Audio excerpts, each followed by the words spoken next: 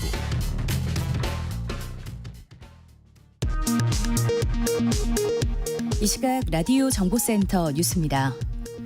북한이 어젯밤 군사 정찰 위성 3차 발사를 강행했습니다.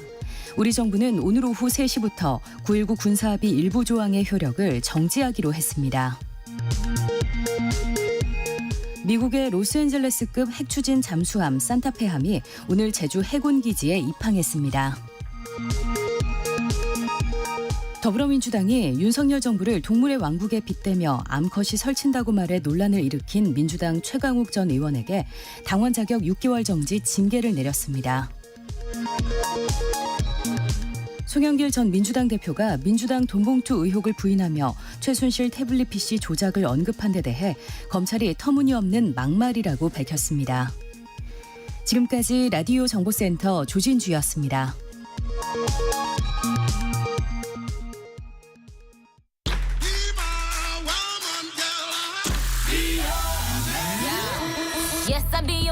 인터넷에서 화제가 된 뉴스를 다뤄보는 스트레이트 뉴스파이터 시간입니다. 오늘은 조현정 시사평론가와 함께합니다.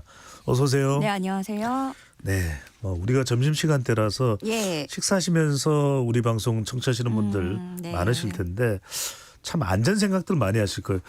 저는 참 특이했던 게 학교 다닐 때 한 선생님께서 항상 길을 걸을 때 조심하라 그런 이야기 하시더라고요. 네. 왜? 위에서 뭐가 떨어지지 않을까. 또 항상 그런 생각하는 것 같아요. 간판 같은 경우에 또 바람에 네, 맞아요. 바람이 강하게 불 때 위험하지 않겠나. 그래서 길을 걷다가 보면 어떻게 이렇게 주변을 또 위를 네. 쳐다보는 그런 습관이 저도 가끔씩 생기게 되는데 자, 첫 번째 주제가 그런 내용입니다. 많은 분들 이미 아실 텐데요. 서울의 한 고층 아파트에서 초등학생이 던진 돌에 70대 남성이 맞아서 사망하는 일이 발생을 네. 했습니다.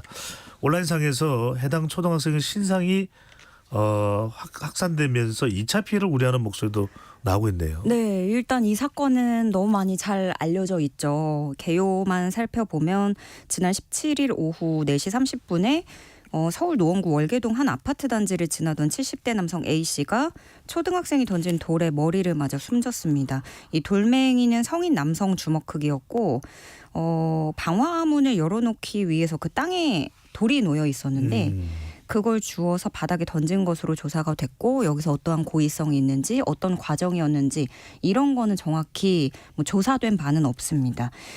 다만 이 사망한 A씨가 당시에 다리가 불편한 아내를 부축하다가 사고를 당한 것으로 알려졌죠. 여기까지가 이제 많이 알려진 내용이고 네. 근데 이게 돌을 던진 아이가 촉법소년에도 해당하지 않는 범법소년이라고 해서 그 만 10세 미만이라는 거죠. 너무 어려도 너무 어려요. 초등학교 저학년이군요. 네. 이 경우에는 형법, 소년법 모두 적용이 안 되고 애초에 그럼 공소제기 자체가 불가능해서 어떤 법적 처분도 할 수가 없고 일단 초등학생 가족이 경찰을 통해서 유족에게 사과를 했거든요. 근데 경찰로서도 이게 방법이 없기 때문에 입건 전 종결 그 내사 단계에서 마무리를 할 방침으로 알려졌습니다.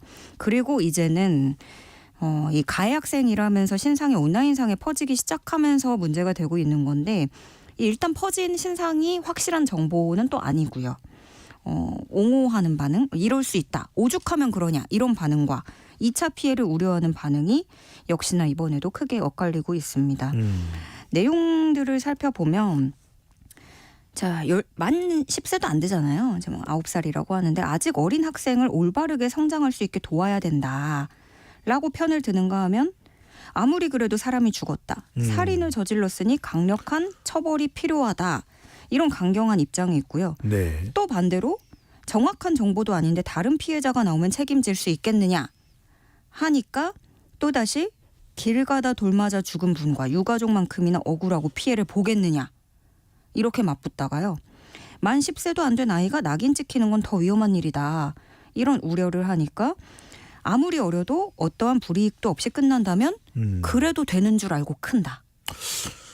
이게 다른 일도 아니고 사망자가 이제 발생을 한 사건입니다. 네. 그러니까 굉장히 첨예하게 의견이 엇갈리고 있고 사실은 이 사적 제재가 요즘에 많이 나오고 있는데 이런 사적 제재가 바람직한 방향은 아니라는 거를 알면서도 좀 촉법소년에 대한 반발심이 커져가고 있죠. 그리고 사실 정말 일상에서 길 가다가 돌 맞아서 사망에 이르는 그런 상황 자체가 너무 끔찍하게 받아들여지는 거죠. 그렇죠. 예. 유가족들은 뭐 항망하다는 말로는 표현이 안 될 정도일 겁니다. 네. 더군다나 이제 촉법 소년, 네. 또 범법 소년 이런 부분에 대해서 우리 사회에서도 좀 더 달라져야 되는 것 아니냐라는 여론도 나오고 있는 상황이라서 관련한 뉴스를 소개를 해드렸습니다. 네, 이게 우리가 화분이나 에어컨 같은 것도 이제 베란다 밖에다가 두시는 분들, 그러니까 네. 에어컨은 원래 실외기가 그렇게 돼 있고 이런 부분도 경각심을 좀 가져야 되는 것 같아요. 그러니까요. 네. 내가 그 길을 지나갈 수도 있다라는 생각 반드시 네. 해야 될 것 같습니다. 자, 두 번째 주제입니다. 의대 교수가 전공의를 새 파이프로 상습 폭행했다는 의혹이 제기되면서 논란이 커지고 있는데요.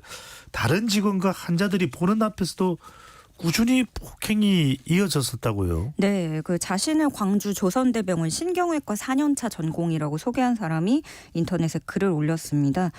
담당 지도교수에게 상습적으로 폭행을 당했는데 쇠파이프를 수차례 구타하고 주먹으로 복부를 수차례 때렸다. 안경이 휘어질 정도로 뺨을 때리거나 목덜미를 잡고 키보드에 얼굴을 쳐박기도 했다. 라는 주장입니다. 아니, 이 진술이 사실이라면 네. 보통 일이 아니네요. 근데 이게 병원 내부 CCTV 영상을 또 글쓴이가 공개를 했어요. 일부지만 그 영상을 보면 그 교수가 병원 복도에서 한 남성의 뺨을 여러 차례 때리는 모습이 담겨 있고 맞는 사람은 뺨을 맞아가면서도 두 손을 굉장히 공손하게 모으고 그 뒤를 이제 따라서 복도 끝으로 사라지는 모습까지 담겨 있습니다. 그러니까 글쓴이가 주장하는 건 이거예요. 여러 환자들이 지나다니는 병원 복도에서 이런 일들이 이루어졌고 직원들이 보는 앞에서 또 심지어 외래를 보러 온 환자 앞에서도 수차례 구타당했다라는 거고 그러니까 그나마 이것도 이제 사람들이 있으니까 그런 거지 사람이 적은 곳에서는 쇠파이프가 등장을 하고 주먹 같은 걸로 이제 더 심하게 폭행을 당했다라는 주장이고요. 네. 또 수술 결과에 따라서는 벌금이라고 하면서 그 명목으로 돈을 갈취당하기도 했다. 라고 호소하고 있습니다. 그러면서 그동안에는 그랬대요. 이 나만 참으면 된다. 좀 뭐 스스로 다독이고 참아야 되는 부분이 있겠죠. 그 업계도 좁고 하니까. 네. 자신의 앞으로의 의사 인생에서 상당한 또 지장을 초래하는 거 네. 아니냐 이런 걱정과 염려도 계속 또 도사리고 있었겠네요. 네. 그러다가 이제 이런 폭행이 자신한테만 향한 게 아니고 계속해서 과거에도 있었고 이어져 왔다는 걸 알게 됐다고 합니다. 그래서 내 기수에서만큼은 악습을 끊어보려고 두려움을 무릅쓰고 글을 쓴다. 이렇게 밝혔는데 그러니까 그동안에 좀 의료계에서 이런 일들이 만연하다고 알려져 있었잖아요. 근데 아직도 이런 일이 있느냐 싶은 거죠. 조선대병원은 교육수련위원회를 열고 사실관계를 파악한 뒤에 파악을 했습니다. 그리고 네. 후속 조치를 논의하고 있고요. 대한신경외과학회는 유감을 표하고 대책 마련에 나서겠다고 밝혔는데 모쪼록 그 고발자에 대한 2차 피해가 없는 게 제일 중요하겠죠. 예, 지속적인 감시가 네. 필요해 보입니다. 황당한 일이네요. 물론 의료 행위를 잘하도록 뭐 후배를 또는 제자를 그렇게 또 가르치는 것은 필요할지 모르겠습니다. 그것이 폭력이어야 되는지 절대로 폭력이어서는 안 될 것 같고 더군다나 다른 사람들이 보는 앞에서 상습적으로 더군다나 벌금이라면서 돈을 갈취내기는 분명히 범죄일 수도 있는 것이거든요. 확인하기에 따라서 있어서는 안 될 일로 보입니다. 자, 세 번째 주제로 갑니다.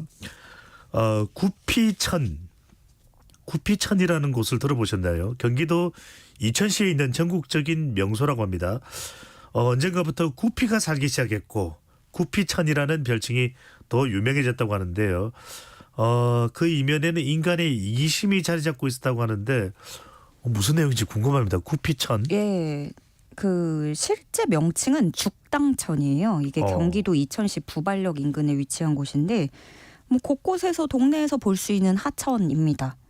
뭐 주변에 딱히 뭐 대단한 뭐 특별한 랜드마크가 있어서가 아니고 네. 뭐 볼거리나 즐길거리 있어서가 아니라 그냥 비슷한 하천인데 유명한데 이 전국에서 이렇게 찾을 정도로 유명해진 이유가 바로 이 하천의 수온과 어종 때문입니다. 그렇군요. 뭔가 수온이 그렇다면 따뜻할 것 같기도 하고 어종은 뭔가 우리가 그동안 못 봤던 뭔가 특별한 어종이 있다고 이렇게 또 생각이 들기도 하네요. 네, 그렇죠. 이 따뜻한 수온이 만들어낸 특별한 어종이 모여 사는 그런 하천이 된 건데 365일 따뜻한 수온을 유지하고 있다는 특징이 있어요. 요즘 같은 날씨에도 물이 따뜻한 거죠.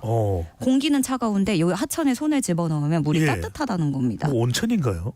이게 왜 이러냐면 이것도 좀 인위적인 이유이긴 해요. 근처에 반도체 공장이 대규모로 조성이 돼 있는데 반도체 공정에서 열을 식히는 용도로 쓰던 물이 정화된 후에 죽당천으로 흘러들어가는 겁니다. 그래서 이곳의 수온이 겨울에도 20도 안팎을 유지한다고 하는데 그리고 여기에 이제 1년 내내 따뜻하니까 여기에다가 누군가가 열대어종인 구피를 버린 거예요. 아주 작은 물고기가 구피죠. 네. 그 언제부터 이 구피가 살기 시작했는지는 그냥 추정이에요. 알 수는 없지만 그 인터넷에서 확인할 수 있는 건 2018년경부터는 여기에 구피가 살더라라는 목격담을 발견할 수 있고 지금도 뭐 수초, 바위 이렇게 들춰내면 구피 정말 쉽게 볼 수 있다는 거예요. 그래서 이렇게 자연스럽게 죽당천은 마치 이제 겨울에도 열대어가 사는 신기한 곳으로 알려져 있습니다. 그 뭐 보니까 영상도 확인해 보니까 이 하천이나 물고기 관찰하는 거 좋아하시는 분들 사이에서는 여기도 많이들 보고 계시고 영상도 또 많이 보시더라고요. 그렇게 이렇게 뭐 자리 잡고 살고 있어도 그동안 별 얘기가 나오지 않았던 건 구피가 그렇게 어떻게 뭐 위험하다, 위험을 초래한다 이런 건 아니거든요. 그 어종 자체는. 그렇지만 최근 들어서 우려가 커지고 있는 건 여기 이제 구피 말고도 또 있다는 거죠. 심지어 환경부가 지정한 유입주의종까지 발견됐다는 증언. 예를 들어서 마블가재라는 게 있다고 하는데 이 마블가재는 단성 생식이 가능하대요. 그래서 한 마리만 있어도 번식이 가능하고 그게 되게 빠른 속도인 거죠. 그러면 생태계를 해칠 우려가 있다. 이렇게 보여지는 건데 이 죽당천이 열대어가 사는 곳으로 유명해지면서 많은 분들이 여기를 가보고 싶어하고 막 아끼고 뭐 좋아하는 마음으로 바라보셨지만 일부 어떤 사람들에게는 마치 열대어를 갖다 버려도 되는 방생장처럼 여겨지고 있는 것으로 추정이 됩니다. 발을 담그거나 뭐 그럴 수도 있는 곳인가요? 그렇긴 하죠. 예. 그렇지만 전 이거를 보면서 이제 따뜻한 마음으로 하천을 바라보는 분들이 많은데 여기다가 또 이거를 키우던 걸 이렇게 방생을 하나 좀 씁쓸했거든요. 실제로 이천시에 이런 민원이 많이 들어왔다고 해요. 누군가가 지금 물고기를 막 방생한다 라는 민원이 들어왔다고 하는데 하천법상 생태계 교란종이 아니라면 방생을 막을 수는 없다고 합니다. 그러다 보니까 이렇게 돼버린 건데 전문가는 이렇게 지적을 하고 있어요.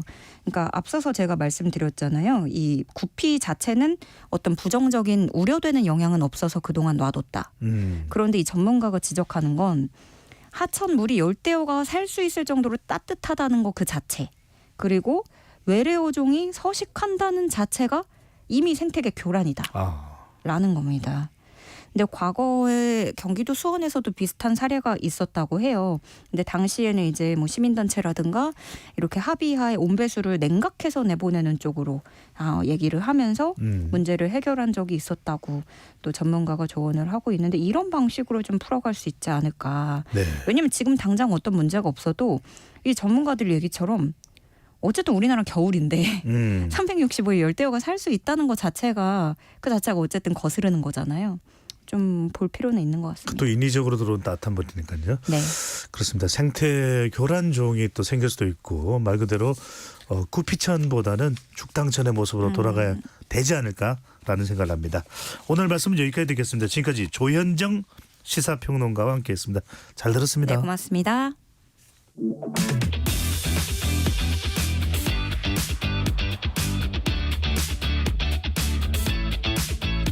배종찬의 시사본부는 여러분과 함께합니다. 짧은 문자 50원, 긴 문자 100원이 드는 샵 9730. 라디오 어플 콩과 유튜브는 무료로 참여하실 수 있습니다.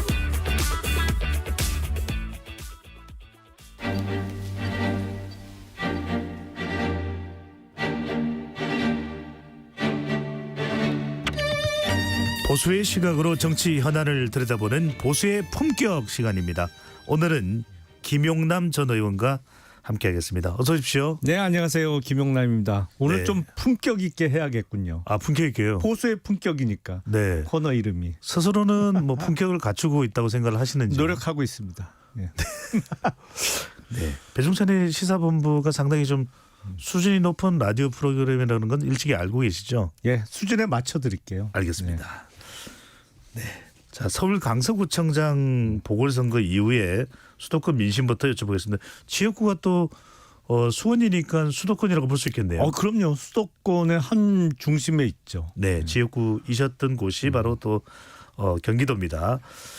자, 스타 장관들 이야기부터를 이제 또 좀 이따가 다뤄볼 텐데, 자, 일단 수도권 민심 어떻게 보십니까? 인유한 혁신위원장도 수도권 이야기, 또 김기현 대표는 본인의 지역구는 울산이지만 김포시 서울편에 또 수도권 이야기. 뭐 수원도 서울시 편입에 관심이 있는지는 모르겠습니다만 이런 일련의 움직임 어떻게 보십니까? 수도권이 계속 얘기가 나올 수밖에 없는 것은 이제 140여일 남은 총선에서 수도권이 지역구의 거의 절반 정도를 차지하죠. 선거구 획정이 아직 안 됐습니다만 지난 총선 기준으로는 121석이 수도권의 의석이잖아요. 그러니까 253석 중에 거의 절반 가까이는 수도권에 있는 것인데 네. 국민의힘은 지난 총선에서는 수도권에서 참패를 했단 말이죠. 그리고 10월 11일 강서구청장 보궐선거에서 17% 이상 큰 차이로 뭐 졌어요. 그러다 보니까 지금 비상이 걸린 상황인데 인유한 혁신위원장이 뜨면서 조금씩은 지지율이 회복되고 있는 것으로 보입니다. 그리고 그 무렵부터 국민의힘이 더불어민주당에 비해서 뉴스 점유율이 훨씬 높았어요. 그러니까 뉴스 아무래도 점유율요? 인유한 위원장의 활동이 계속 보도가 되다 보니까. 그런데 그렇다고 아주 민심이 확 반전이 돼서 국민의힘이 더 우세하냐 그렇게 보긴 힘들고 아무래도 총선 때까지의 경제 상황이나 아니면 대통령이 보여주는 우리나라 국민들께서는 특히 태도를 중요시 하잖아요. 그런 게 많이 영향을 앞으로 또 미치겠죠. 네. 자, 그런 선거에 중요한 것이 또 이제 인물입니다. 뭐 우리 김용남 전 의원도 계시지만 한동훈 장관입니다. 한동훈 장관이 김용남 전 의원의 또 대학 후배이기도 하죠. 그렇죠. 뭐 대학 검찰 뭐 다 후배죠. 네. 저보다는. 뭐 한동훈 장관은 잘 나가는데 나는 왜 더 잘 나가지 못하나 이런 생각을 하시지는 않는 거죠? 인생 총량의 법칙을 좀 믿습니다. 네. 지금 한동훈 장관이 인기 있는 듯하지만 나는 다 못 보여줬다. 앞으로 좋은 날이 남아 있겠죠. 저도. 알겠습니다. 네. 자, 희망을 가져보도록 하고요. 자, 한동훈 법무부 장관이 대전 방문하면서 합법에 말하는 방법에 대해서 여의도 사투리가 아닌 5천만의 문법을 쓰겠다 이렇게 이야기를 했습니다. 자, 이 정도 이야기를 꺼내놓을 정도면 후배의 행보를 보실 때 총선 출마네 아니면 아직까지 총선 출마가 아닐 수도 있다 어떻게 보십니까? 근데 지금 더군다나 최근에 보여준 행보에 의하면 이렇게 하고 총선 출마 안 하면 이상한 상황이죠. 그렇잖아요. 네. 그거는 뭐랄까요?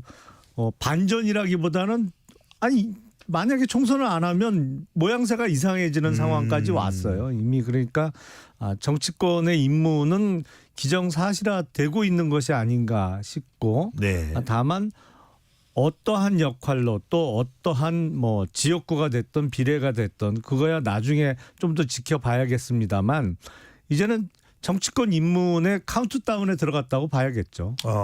사실상 뭐 출마 준비 단계다. 출마와 관련된 행보로 해석될 수밖에 없다. 이렇게 보시는군요. 그렇죠. 만약에 지금까지 이랬는데 출마 나 안 한다. 뭐 법무부 장관 계속 하겠다. 그러면 많은 국민들께서 좀 뜬금없다고 생각하실 것 같은데요. 네. 자, 김웅 의원입니다. 김웅 의원도 검사 출신입니다. 김용남 전 의원도 검사 출신이고요. 맞죠? 네. 네. 자, 우리 당 문제는 여의도 사투리가 아니고 용산 사투리다. 이렇게 지적을 한 부분에 대해서는 어떤 의미로 이해를 하고 계시는지요? 그러니까 지금 반은 맞고 반은 틀리는 거죠. 네. 그러니까 소위 얘기하는 김웅 의원의 표현대로 하면 용산 사투리 문제도 있는 것이고, 네. 그리고 여의도 사투리 또 국민의힘 문제가 분명히 있죠. 당이. 그러니까 어느 한쪽만 다 전적으로 책임이 있다고 볼 수는 없는 것이고, 제가 얼마 전에 지금의 대통령실과 국민의힘 간의 수직적인 관계 형성에 책임져야 될 사람들은 책임을 져야 된다는 말씀을 공개적으로 드린 적이 있는데, 어느 한쪽의 100% 책임은 아니죠. 양쪽 다 책임이 있는 것이죠. 근데 그거를 지금 책임질 사람들이 자꾸 본인의 책임을 회피하는 듯한 모습을 보여주고 있는 게, 그래서 아직 국민의힘이 전반적으로 국민의 지지와 성원을 다 회복하지 못하고 있는 거라고 저는 생각해요. 네. 용산도 좀 바뀔 필요가 있다. 이런 말씀이신 거죠. 예. 네. 자, 검사 탄핵 관련해서 또 기자가 한 장관에게 질문을 했습니다. 그랬더니 한 장관은 고위공직자가 세금 빼돌려 샴푸를 사고 초밥 먹고 소고기 먹고 이게 탄핵 사유로 인용될 것 같아. 이렇게 이제 또 대답을 했는데, 이재명 대표를 정조준했다 이렇게 볼 수 있을까요? 그렇죠. 뭐 얘기 들으면 다 떠오르는 그 사건들이 있잖아요. 경기도지사 시절에 경기도 법인카드로 사용했다는 그 문제를 언급한 것이죠. 그러니까 이것도 법무부 장관의 화법은 아닌 것으로 보여요. 이거는 전형적인 정치인의 화법이죠. 사실은 얼마 전에 탄핵 발의를 했던 그 검사들에 대한 그거를 질문하는데 약간 얘기를 돌려서 이재명 더불어민주당의 대표에 대한 공격으로 맞받아 쳤잖아요. 예. 저도 법무부 근무했습니다만 그 전에 법무부 장관의 화법은 아니에요. 그럼 이렇게 말하는 게 총선에서 본인의 역할이 더 확대될 것이다. 어떤 경우에는 이재명 대표와 맞서서 맞대응을 해야 될 본인의 역할도 있을 것이다. 이런 판단을 했을까요? 글쎄요. 뭐 이재명 대표는 더불어민주당의 당 대표고 한동훈 장관은 아직 입당을 안 한 상황이기 때문에 1대1 매치를 상정하기는 쉽지 않습니다만, 만약에 한동훈 장관이 국민의힘 쪽에 입당을 해서 내년 총선에 출마를 하게 된다고 하면 가장 주목을 받는 후보 중에 한 명이 될 것은 분명하고요. 네. 그런 과정에서 일종의 어떤 대립각이 있을 수는 있겠습니다만, 그게 완전히 뭐 동등하게 1대1로 붙는다 이렇게 보긴 좀 힘들겠죠. 근데 국민의힘 지지층의 입장에서는 한동훈 장관에 대해서 거는 기대가 크기 때문에 일종의 이재명 대표는 국민의힘 지지자들의 입장에서 보면 적장이잖아요. 적장을 향해서 달려가서 이렇게 일합을 겨루는 그런 우리 쪽의 장수도 분명히 필요한 거죠. 전면에서는 또 한동훈 장관의 모습이 총선에 만약 출마한다면 나올 수도 있다. 네. 방금 전에 말씀하신 대로 국민의힘에서는 기대가 크다. 그래서 여러 가지 설이 나오고 있습니다. 이른바 비대위원장설 또는 선대본부장설, 여기에도 뭐 공동선대본부장설, 또 출마 지역으로는 대구 출마 아니다, 서울 종로 출마 아니다, 경기도 경합지역 또는 뭐 비례대표 후순위, 어떻게 보십니까? 사실은 비례대표가 제가 보기엔 가장 적합해 보이는데 이게 연동형 비례대표제 하에서는 국민의힘은 지난 총선과 같이 비례대표 후보를 못 낼 거잖아요. 그러면 당적이 달라져야 돼요. 어쨌든 형식적으로는. 그러면 비례대표는 말이 안 되는 것이죠. 국민의힘이 아닌 아무리 자매정당이라고 하더라도 당은 틀린 당이니까 국민의힘에 큰 도움이 되기는 어렵겠죠. 법무부 장관으로서는 더더군다나 또 힘들어지겠네요. 그렇죠. 그래서 그게 병립형으로 선거법 개정이 이루어지지 않는 한 비례대표 출마는 어렵다고 봐야 될 것이고, 그렇다면 지역구로 출마한다 그러면 한동훈 장관이 고향도 서울이고 대구에 어떤 연고가 있는지는 잘 모르겠습니다만 아무래도 수도권 중에서도 서울 쪽이 될 가능성이 높겠죠. 지역구에 출마한다고 하면. 네. 그게 뭐 상징적인 소위 정치 1번지라고 하는 종로가 될지 아니면 뭐 명분을 주위에서 그렇게 만들어줘서 지역구는 소위 국민의힘 우세 지역으로 나가고 그 주변 아니면 수도권의 지원 유세나 이렇게 당에 도움이 될 수 있는 활동을 좀 더 열심히 해달라 뭐 이렇게 명분을 만들지는 아직 모르겠습니다. 제가 보기엔 아직 네. 공관위가 꾸려진 것도 아니니까요. 그건 그때 가서 아마 결정하겠죠. 혹시 뭐 김용남 전 의원에게 형, 난 요즘 이렇게 생각하고 있어. 그런 뭐 연락을 받으신 적이 혹시 있으십니까? 누구한테요? 한동훈 장관한테요? 그렇게 친한 사이 아니에요. 알겠습니다. 그렇게 친하지는 않다. 자, 한동훈 장관과 이준석 전 대표와 많이 비교를 합니다. 이준석 전 대표가 이제 신당 돌풍을 일으키고 있는데 한동훈 장관이 이렇게 조기에 뭐 출마 여부와는 상관없이 전국적인 행보를 하는 이유가 뭐냐? 이준석 전 대표의 돌풍을 좀 잠재우기 위해서다. 그래서 일부 빅데이터 내용에서는 그런 효과도 있는 것 같다라는 지적이 나오는데 이준석 전 대표와 한동훈 장관의 비교, 누구의 경쟁력이 더 낫느냐?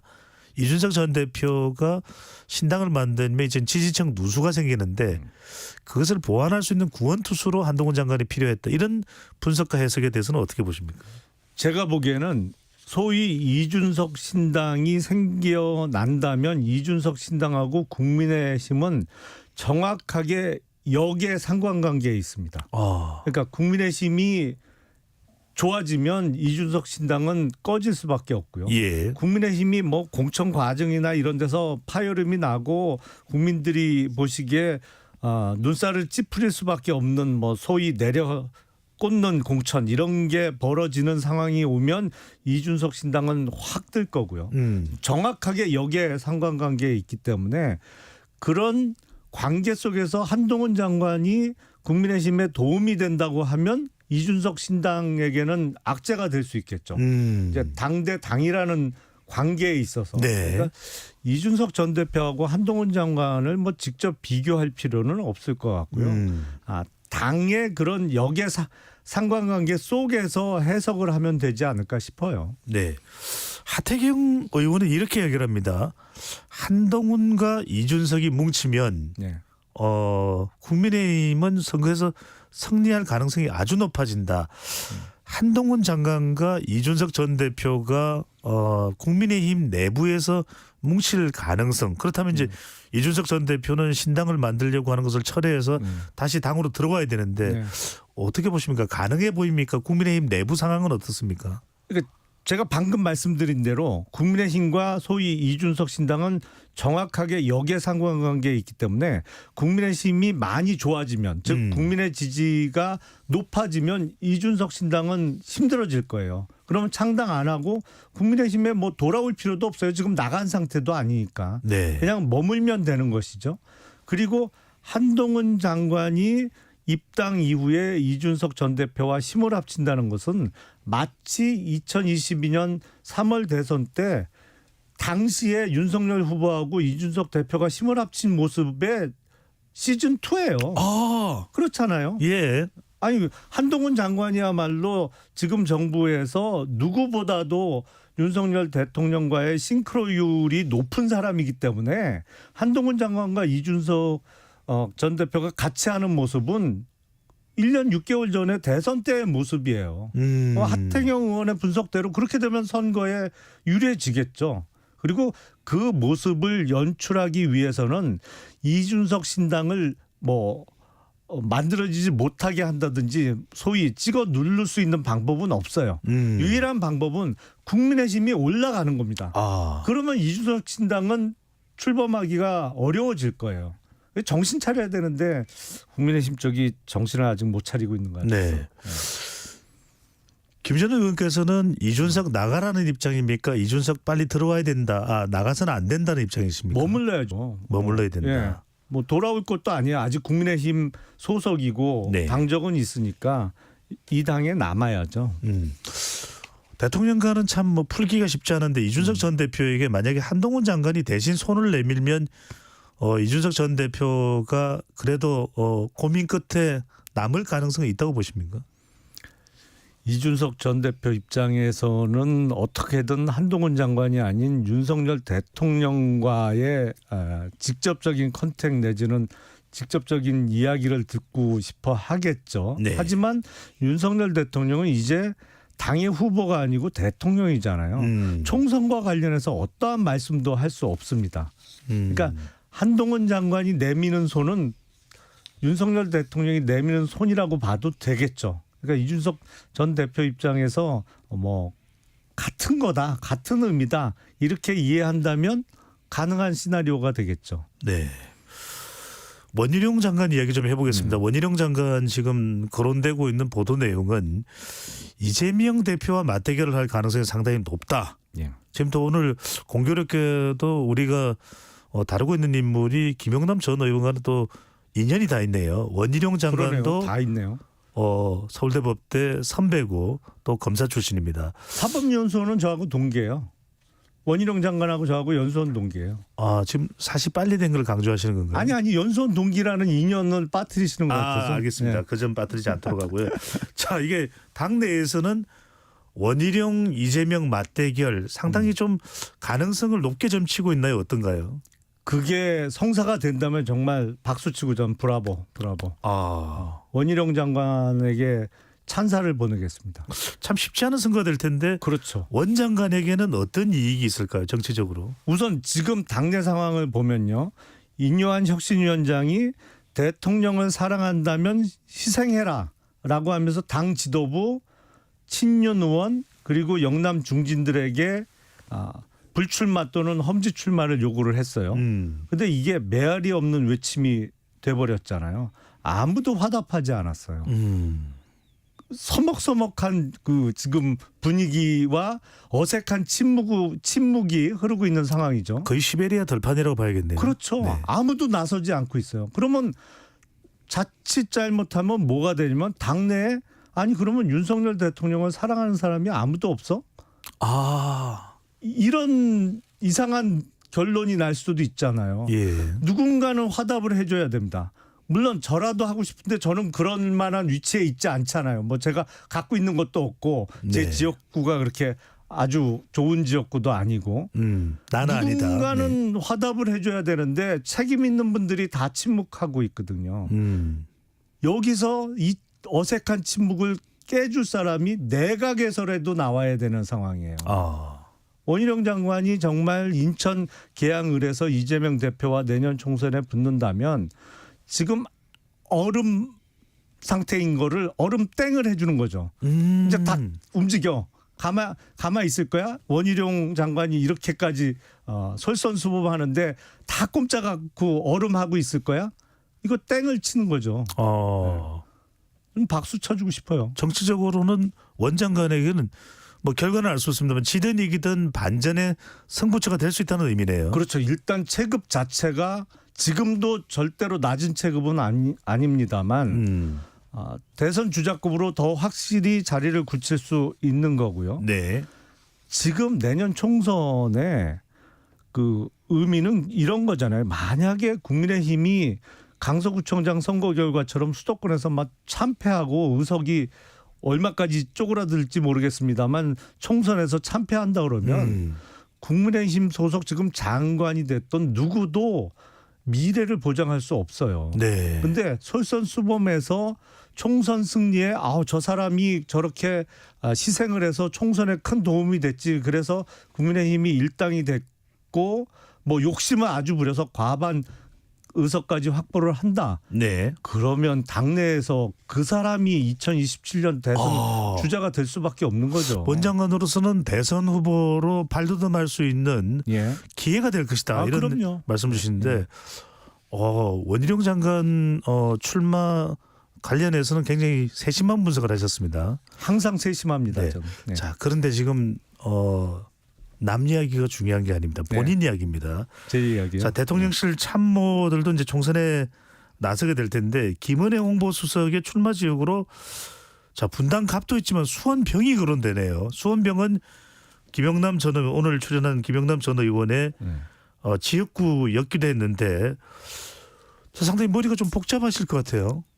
원래는 이제 분당을이 거론됐죠. 네. 김은혜 의원은 분당을이 계속 거론되다가 최근에 수원병 아니면 뭐 수원 얘기도 나오고 있는데 공교롭게 바로 1년 전 지방선거에 저는 수원시장 후보로 예. 김은혜 수석은 경기도지사 후보로 일종의 런닝메이트 비슷하게 같이 뛰었잖아요. 아 그때는 좋았었는데 이렇게 되네요. 아니 근데 성적표가 1년 전 성적표가 있는 거죠. 네. 그러니까 수원병을 보면 득표에서 김은혜 후보가 민주당 후보에 대해서 한 980표 정도 이겼어요. 저는 3,650표 이겼습니다. 그러니까 뭐 한 2,700여 표 더 제가 표를 받았죠. 물론 저도 수원 전체에서는 아주 아슬아슬하게 떨어지고 김은혜 수석도 경기도지사 선거에서 아슬아슬하게 졌어요. 하지만 수원병 아니면 수원 전체를 놓고 보더라도 경쟁력은 제가 더 있는 거죠. 근데 참 수원병 얘기가 왜 나오는지 저는 도대체 이해할 수가 없는데 아니 방금 말씀드린 대로 한 사람은 수원시장 후보로 한 사람은 경기도지사 후보로 작년에 같이 뛰었는데 지금 국민의힘 쪽에 수도권에 후보가 넘쳐나고 있는 상황이 전혀 아니거든요. 후보가 모자라요. 경쟁력 있는 후보를 찾기가 어려운 상황이고 수도권 어디를 보더라도 사실은 아주 극히 뭐 서울의 강남 상고 경기도의 분당 빼고는 나머지 쉽지 않은 곳이거든요. 험지거든요. 아니 굳이 뭐 저하고 김은혜 수석이 국회의원 같은 선거구에서 공천을 놓고 경쟁할 필요가 있을까 싶은데 내전을 벌릴 일이 아니다. 모르겠어요. 저는 이제 수원병이 수원 8달구거든요. 네. 저는 수원 8달구에서 초중고도 다 나왔고 지금도 살고 있고 뭐 여기서 선거도 여러 번 치렀고 물론 뭐 한 번 당선되고 나머지는 떨어졌습니다만 작년에 나왔던 지방선거에서 보여준 성적표도 있고 해서 글쎄요 그걸 당에서 저하고 김은혜 수석을 꼭 경쟁하는 관계로 만들까 그런 의문이 들죠. 물론 네. 뭐 선택은 후보가 되고자 하는 사람의 선택이 먼저 이루어지는 거니까 나중에 당에서 조정을 하더라도 그건 후순위고 김은혜 수석이 어떤 선택을 할지는 두고 봐야겠죠. 김 전 의원 마음은 김은혜 수석을 좀 다른 지역구로 안내하고 싶다 이런 말씀이시네요. 아니 오시겠다 그러면 뭐 그거를 어떻게 거부할 방법은 없습니다만 네. 국민의힘이 지금 그럴 상황은 아니거든요. 이게 선거를 좀 이해하고 선거 전략을 짠다고 하면 저하고 김은혜 수석이 충돌하는 상황을 만들지는 않을 것 같아요. 적어도 머리가 있는 당 지도부라면. 네. 알겠습니다. 또 특정 지역구를 너무 많이 이야기하면 또 네, 여기까지만 다른 의견이 하죠. 들어올 수가 있어서요. 네. 자, 이 당 지도 체제에 대해서 말씀을 안 드릴 수가 없습니다. 지금 이뇨한 혁신위원장이 주목을 받으면서 오히려 김기현 대표보다도 존재감이 커졌다. 네. 또 한동훈 장관이 등장하면서 전체 주목도를 끌고 가는 인물이 한동훈 장관인데 그러다 보니까 김기현 대표에 대해서 뭐 이제 비대위 체제나 좀 대체 인물이 있어야 되는 거 아니냐 이런 당 안팎의 의견들이 나옵니다. 근데 이 시점에 김기현 대표는 슈퍼 빅 텐트론을 이야기하면서 대표로서의 또 역할을 꿋꿋이 해나가는 모습인데 김영남 전 의원은 어떻게 보십니까? 김기현 체제 유지가 내년 총선에 맞을 거냐 아니면 뭔가 좀 대체할 수 있는 누군가가 필요한다고 보시는지요? 김기현 대표 체제에 대한 성적표는 10월 11일 날 강서구청장 보궐선거에 이미 나왔잖아요. 그 단순히 그냥 지자체 장애 선거로 볼 게 아니고 그게 선거구가 딴 데도 아니고 서울이란 말이죠. 그리고 국회의원 선거구 3개 합친 선거구였잖아요. 강서구청장 선거가. 그런데 사실은 그 강서구청장 선거 결과 이후에 비대위가 들어서야 될 상황에서 혁신위가 출범을 했어요. 그런 다음에 언론 점유율을 이뇨한 위원장이 높이면서 당의 지지세가 조금은 회복되고 있는 모양새입니다만 총선을 성공적으로 치르기에는 아직도 부족해요. 그리고 이 혁신위에서 던진 혁신 안건이 제대로 받아들여지지 않고 있단 말이죠. 그러면 저는 혁신위가 과연 60일간의 활동 시한을 다 채울지도 의문이에요. 이게 메아리가 없는데 아무리 외친들 뭐 하겠어요. 그러면 혁신위가 조기 종료를 하던 아니면 12월 24일까지 활동을 마치던 그 이후에 그러면 이 리더십으로 내년 총선을 치를 수 있느냐? 저는 힘들다고 봅니다. 솔직하게 말씀드리면. 누군가 대체할 인물이 리더십의 교체가 필요한 것이죠. 그리고 김기현 대표께서 말씀하신 슈퍼 빅텐트를 치려면 폴대가 아주 높아야 되잖아요. 근데 정치적으로 본인의 높이, 본인의 크기는 본인이 노력을 해야 되는 거예요. 적어도 이뇨한 위원장이 당 지도부의 희생을 이야기했을 때 화답이 나왔어야죠. 그래야 국민들께서 그래도 책임 있는 자리에서 저 정도 본인의 역할은 하는구나 이런 평가를 받을 텐데 지금 한참 지났는데 아직도 숙고 중이라고 하고 지역 주민들의 의사를 묻겠다. 아니 울산에서 그렇게 국회의원 여러 번 하고 시장까지 하신 분이 울산 시민들께 저 울산에서 계속 할까요? 아니면 서울로 올라가 버릴까요? 그러면 면전에서 서울 가버리라고 얘기하는 사람이 누가 있겠어요. 그건 무르나 마나한 얘기죠. 본인이 결단을 하셔야죠. 그러다 보니까 비대위 체제가 될지 어떨지는 모르겠습니다만 비대위원장을 맡을 만한 사람에 대한 하마평은 나옵니다. 김병준 전 비대위원장, 또 김한길 대통령 직속 국민통합위원회 위원장, 여기에다가 국민의힘에 합류할지도 모르는, 합류할 가능성도 있는 이상민 더불어민주당 의원까지 비대위원장 거론되고 있는데 이 점은 어떻게 보십니까? 비대위원장 얘기를 했는데 제가 조금 전에 시원하게 답변을 드리고 나니까 약간 섬찟한데요. 자, 30초 드릴 테니까 회복을 하시죠. 아니요, 이미 말은 해놨는데 제가 보기엔 지금 거론하신 인물들도 다 훌륭한 분들입니다만 그리고 정치 경험도 많으시죠. 근데 앞서 우리가 잠깐 논의를 했던 스타 장관들도 저는 대상자라고 봐요. 특히 원희룡 장관 같은 경우에는 물론 인천 계양을에 출마하면 본인 선거 치르느냐고 정신이 없을 수도 있지만 선거 경험도 많고 원희룡 장관이 정치에 입문한 게 2000년 16대 총선을 통해서 입문했거든요.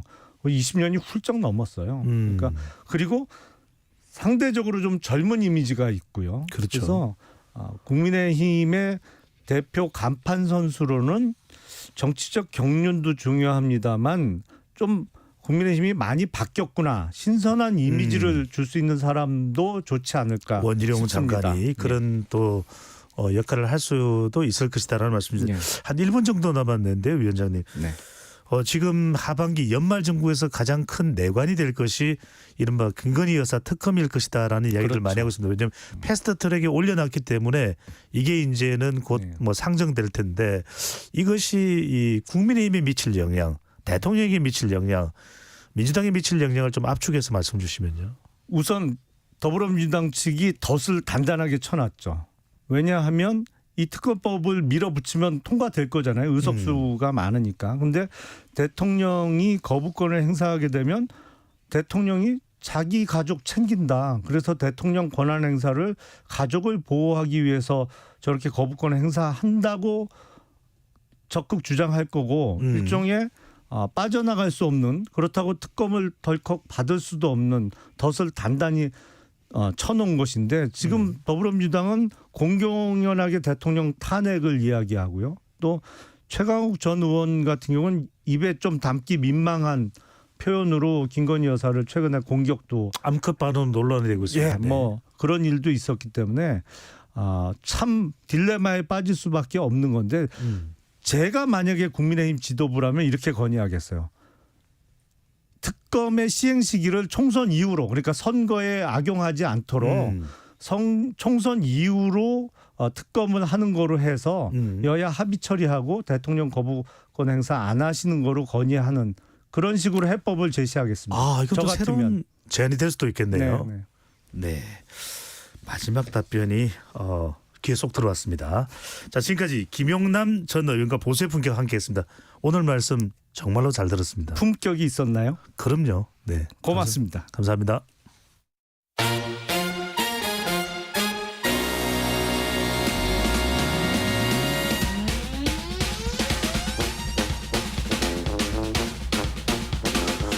다양한 사건 사고 소식을 알아보는 배상훈의 사건본부 시간입니다. 오늘도 배상훈 프로파일러 나오셨습니다. 어서 오십시오. 안녕하세요. 바로 질문을 드려야 될 것 같습니다. 오늘 오프닝에서도 언급을 했었는데 지난 15일입니다. 전남 경찰청장을 지낸 전직 치안감이 고위직 경찰관이었죠. 하남시 검단산 인근에서 숨진 채 발견이 됐습니다. 최근 일명 이제 사건 브로커 의혹으로 검찰 수사 선상에 올랐다고 하는데 사망 원인 무엇 때문에 이런 극단적 선택을 했을까 이게 우선 궁금합니다. 예, 일단은 뭐 정확한 형태의 어떤 건 나타나지 않았지만은 타살의 혐의점은 없다.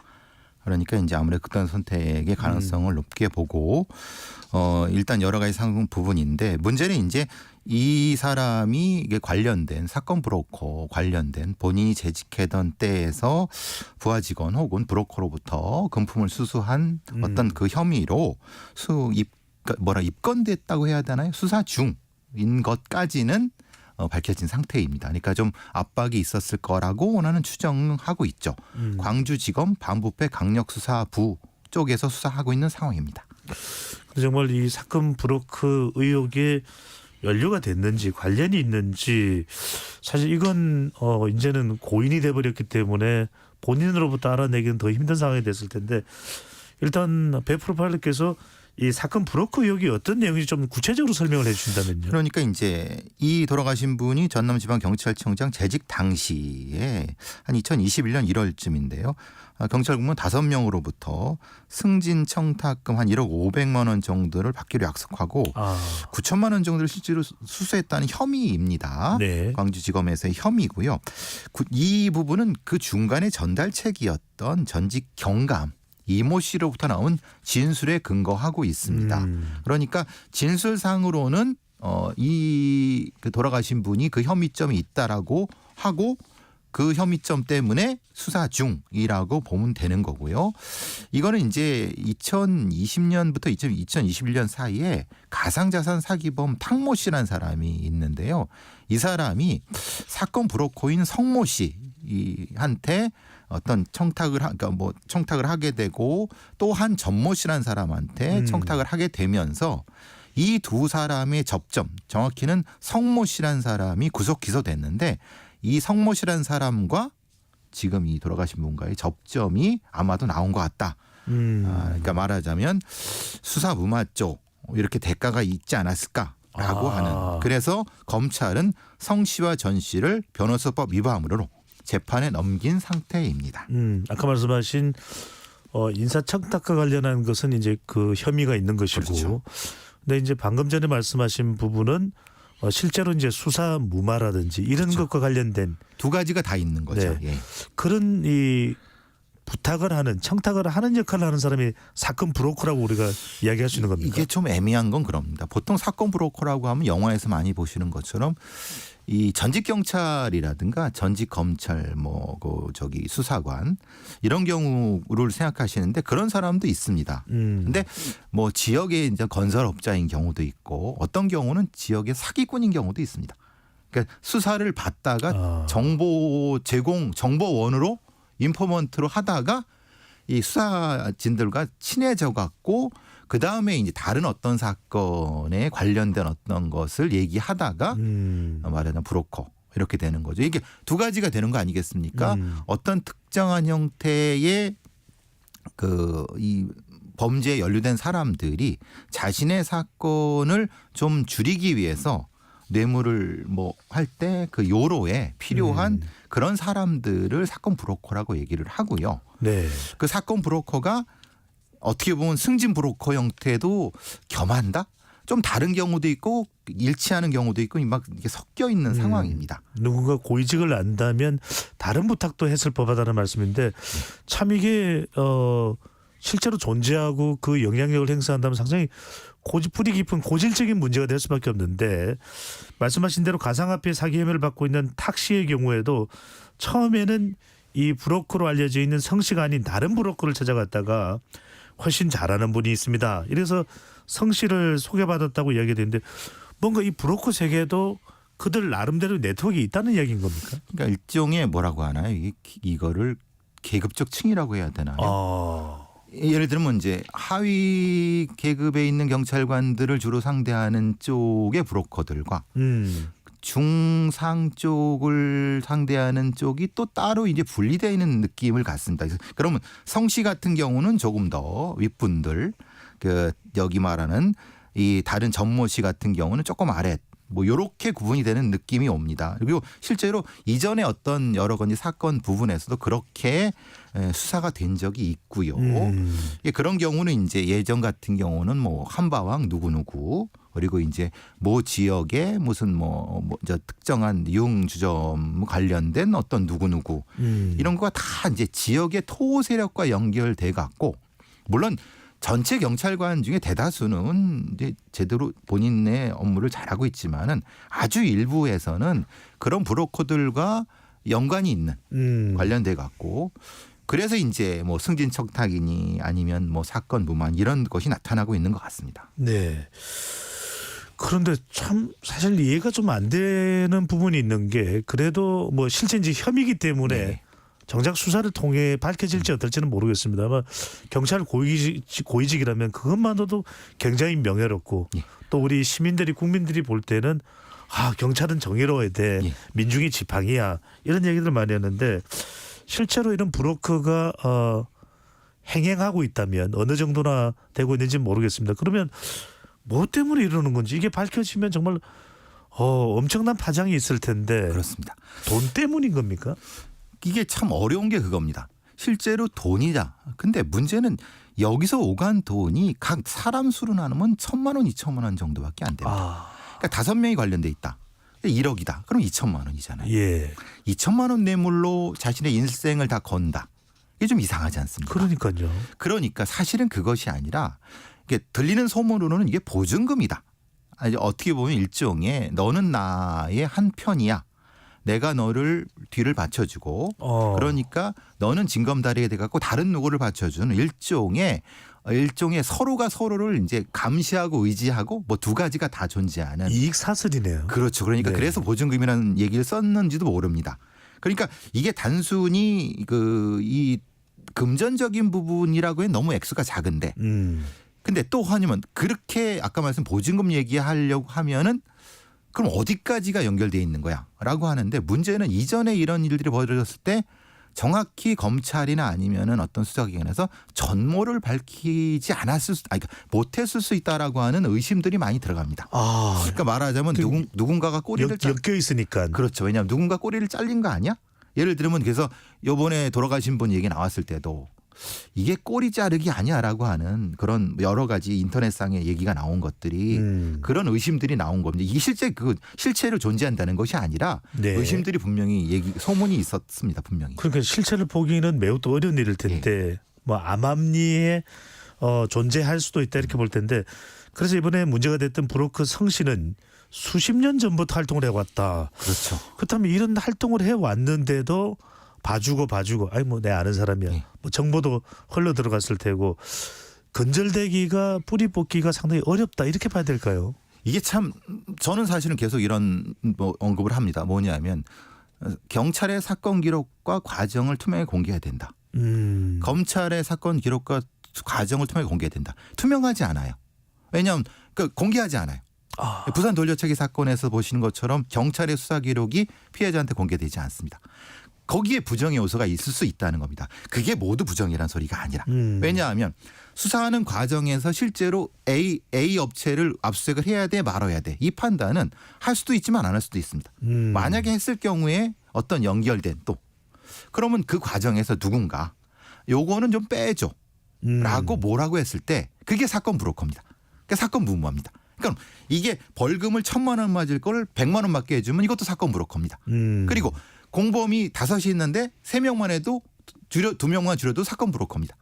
근데 그 전모라든가 이런 것들이 만약에 투명하게 사건 기록 같은 게 공개되고 그것이 객관적으로 검증됐을 때 그게 좀 줄어들지 않았을까라고 하는 이 좀 뜻있는 경찰 관련된 분들의 여러 주장이 있습니다. 네, 경찰을 잘 알고 또 경찰 쪽에 나름대로 또 영향력을 행사할 수 있는 사람에게는 끊임없이 주변에 그렇죠. 또 부탁과 청탁이 들어올 수밖에 없는 구조가 아닐까 그런 생각도 있습니다. 들고요. 이런 거죠. 수사를 마쳤어요. 그럼 이제 우리 저 동네 어르신이 술 한잔 산다. 그럼 같이 술 먹는다. 그럼 그게 뇌물입니까? 뇌물이죠. 왜냐하면 그렇게 받으면 안 되죠. 근데 지역사회에서 이런 형태가 좀 모호한 부분들이 존재합니다. 그러니까 그것을 명확히 끊어주고 확실히 청렴하게 되는 과정이 아직은 우리 경찰에 필요한 부분이 아닐까라는 일부지만은 그런 생각이 좀 듭니다. 분명히 이게 국민들에게도 또 시민들에게도 피해가 있을 수밖에 없는 일일 수 있고 이게 광주 전남권에 초점을 맞추는데 분명히 이건 광주 전남권만의 문제는 아닐 겁니다. 우리가 영화를 보더라도 관련된 그런 이른바 네트워크가 있는 것 아니냐 계속 의심할 수밖에 없는데 일반 시민들 입장에서는 어떤 점을 좀 주목을 해야 될까요? 그러니까 어떤 문제점 또 어떻게 행동하는 것이 이런 사안에 있어서 필요하다고 봐야 될까요? 지금 이 사건 같은 경우도 실제로는 여러 관련자 분들이 드러나고 있습니다. 그러면 그거에 대한 수사를 광주지검에서 엄정하게 진짜 어떤 지고와 막론하지 않고 엄정하게 해서 아주 투명하게 국민들한테 좀 공개를 좀 하면은 그런 것이 좀 시발점이 되지 않을까 싶습니다. 과거의 사례를 보면은 뭔가 들어갈 때는 이제 좀 뭐 큰 게 해는 것처럼 했는데 태산명동 서일필처럼 나중에 보니까 뭐 아무것도 없어. 용두사미가 되고 그렇게 되는 이건 아니에요. 분명히 이건 실체가 있는 거 아닙니까? 그럼 결과를 좀 내놨으면 좋겠습니다. 그래야지 기준점이 되지 않을까라는 생각을 해봅니다. 네. 그리고 우리 시민들도 분명히 감시의 눈으로 바라봐야 됩니다. 네. 그런 뭐 작은 움직임에도 일절 마음이 안 움직이시죠? 배 프로파일러께서는 그죠? 아 저는 소심하고. 네. 자, 지금까지 배상훈 프로파일러와 함께 사건 본부 나눠봤습니다. 이야기 말씀 잘 들었습니다. 감사합니다.